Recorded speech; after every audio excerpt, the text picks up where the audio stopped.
Go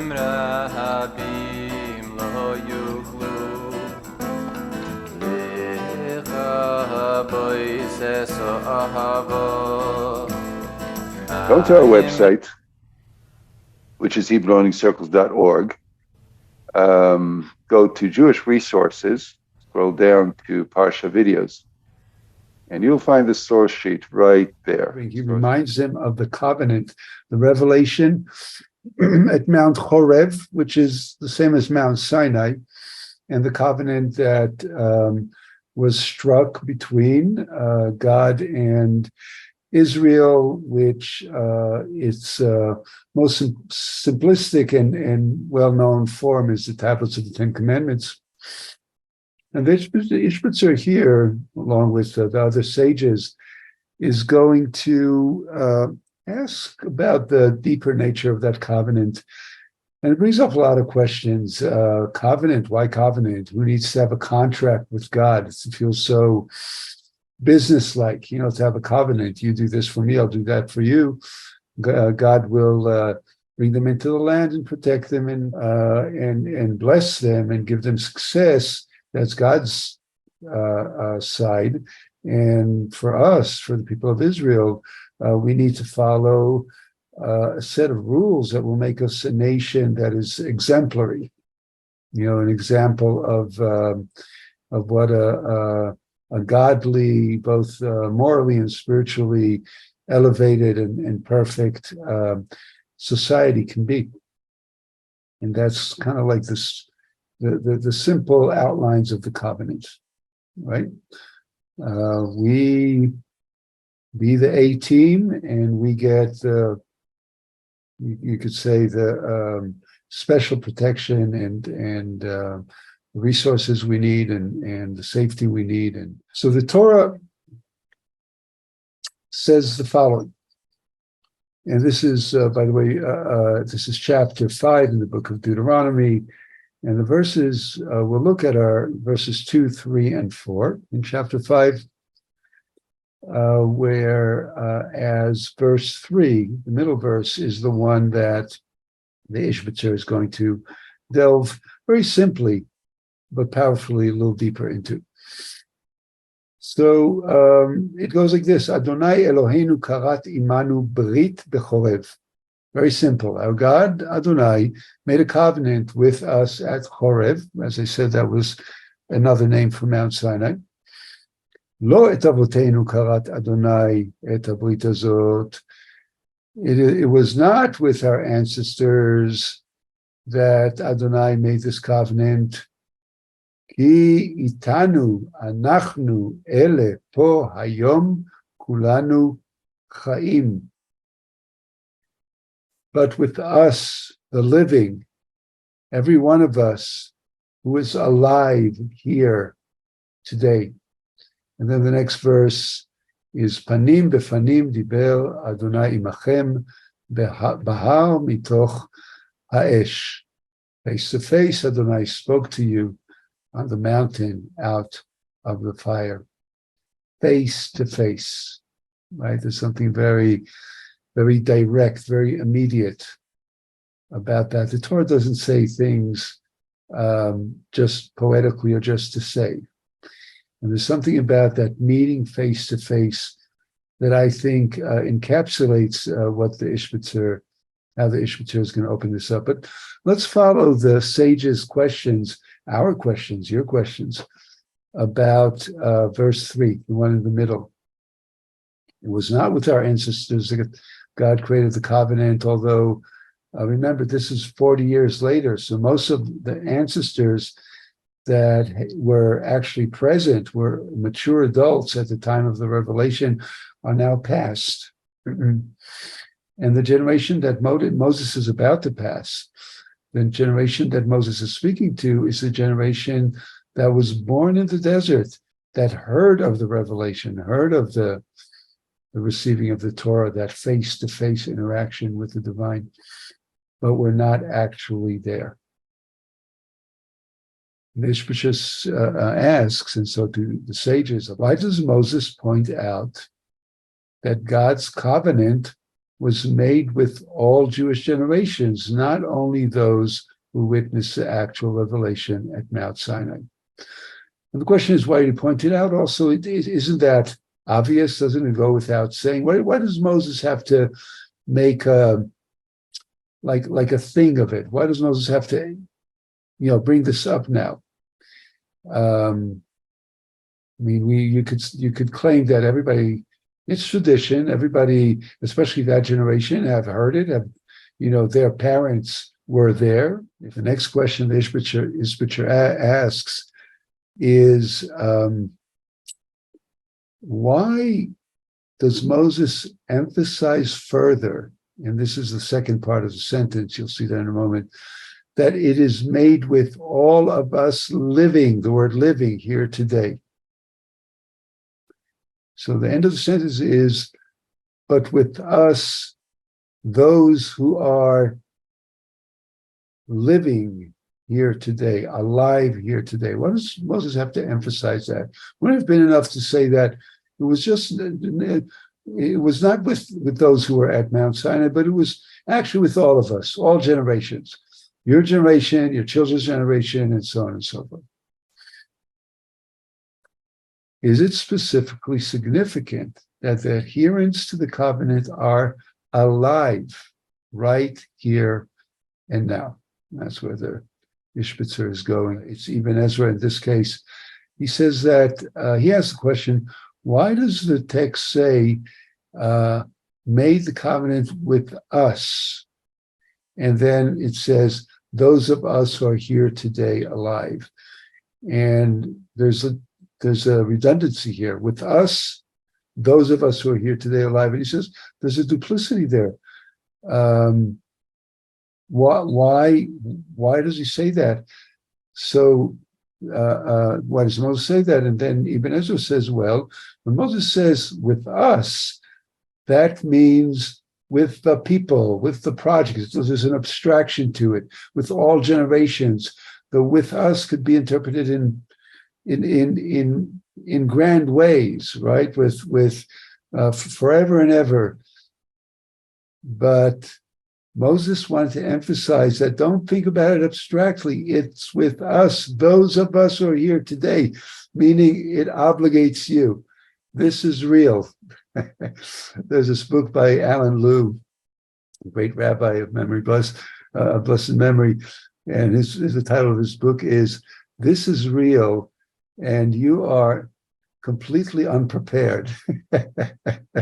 That's Alan Lew's a book on the high holidays, and this is the sort of the essence of what Ibn Ezra is saying. Take it in. It's about you. You. Take it. It's, this obligates you. I'm talking to you about things that are real for you. Are you prepared? This is the essence of what Moses is saying. But the Izhbitzer goes a step further. And he asks, why does it have to say those of us who are alive here today? What does being alive have to do with it? It could have said just with those of us who are here today. Yeshem Yitbarach Yachafotz Sheyetze Mevukasho Miben HaChaim. Because the Holy One, blessed be, desires that, or expects that the divine desire would be fulfilled by those who are alive in life on planet Earth. Shi'avdu oto ki otan shalchu l'chayei olam haba kvar hishlimu ma shayu tzrichin. Those who are alive should serve the divine, because those who have already passed on to the world to come have completed what they needed to complete. The words of the Izhbitzer, let's open that up a little bit. I think it's fascinating. And where the Izhbitzer is coming is really from Lurianic Kabbalah.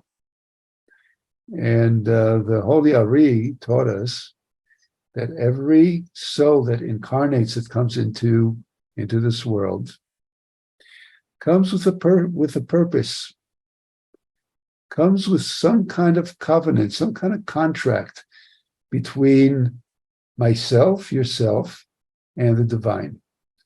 The covenant is not just a geopolitical arrangement between the people of Israel and the boss in the sky who makes it all happen between nations. This is not just a collective thing. It is too a collective thing, and that is important.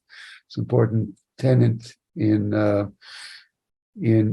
I guess you could say the theology that we follow, the way we think of the cosmos and our place in it, and the place of the Jewish people in it. But there's also a very personal covenant, and you'll see that goes to the panim el panim, face to face. God spoke to you, right?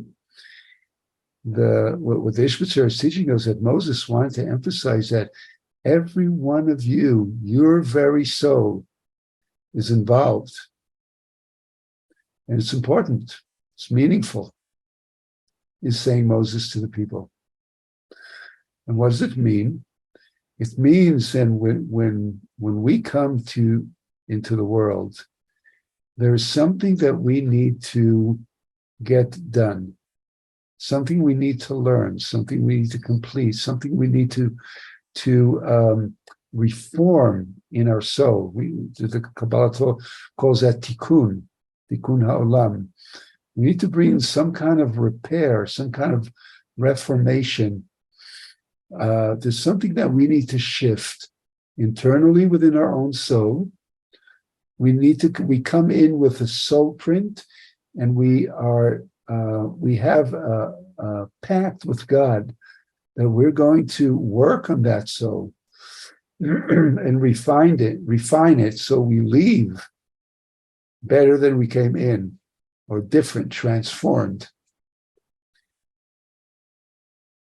as individuals and also as a people. That those of us who are in the project of Israel, the project of what we call the Jewish people, or the people of Israel, that we come in leaving that project in better shape, in an evolutionary leap forward before we leave. The work happens in this life. The work happens on the planet when our soul incarnates into a physical body. And that is what Moses is telling the people. Yes, you will learn from Moses who taught, as the Mishnah tells us, Moses teaches Joshua, and Joshua teaches the elders, and the elders teach the prophets, and the prophets teach the sages, and the sages teach the men of the great assembly, and so on and so forth. So the tradition will be passed down, and you will learn the written form of the covenant. But that in and of itself is not enough. We need to find within ourselves, what is our pact? What is our covenant? What does the divine expect? How does the divine expect me to rise towards the divine and be more closer to that state? To him, her, who is perfection. To him, her, who embodies in a cosmic sense the blueprint of life in its fullness, its full potential.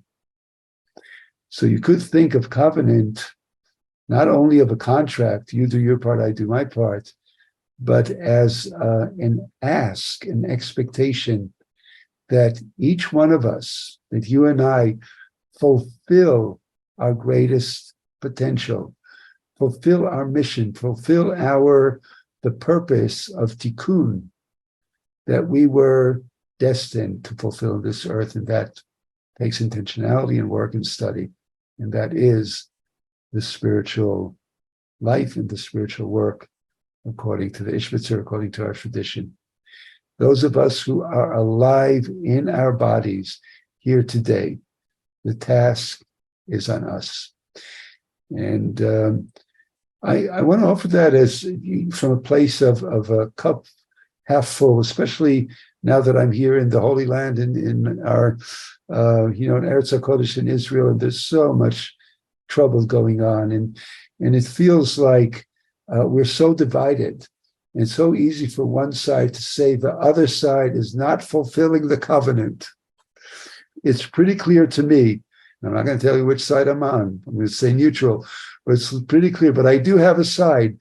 And in my opinion, the other side is completely at fault, is completely failing at fulfilling their covenant, both collectively and individually. In my opinion, whenever one expresses a hatred or aggression towards another Jew and towards any person, towards another human being, that is a red flag about a covenant maybe being failed. So especially this time, now that we're past Tisha B'Av, now is the work that we've mourned and grieved on Tisha B'Av, and the weeks of consolation are ahead of us. And we're coming into Parshat VaEt'hanan. Now is the time to ask the question, am I fulfilling the covenant? Am I fulfilling my full potential? And I'm walking the path that the divine has for me on the blueprint. Am I? And once I ask the question, there's something about just the asking and the contemplating that helps things fall into place for me, God willing, and for you. May we all be blessed. Now, Shabbat Shalom. Thank you, everybody. Again, click subscribe button. Doesn't cost you anything. We really appreciate that. Like to have that extra layer of connection with you. Like and subscribe. Come back.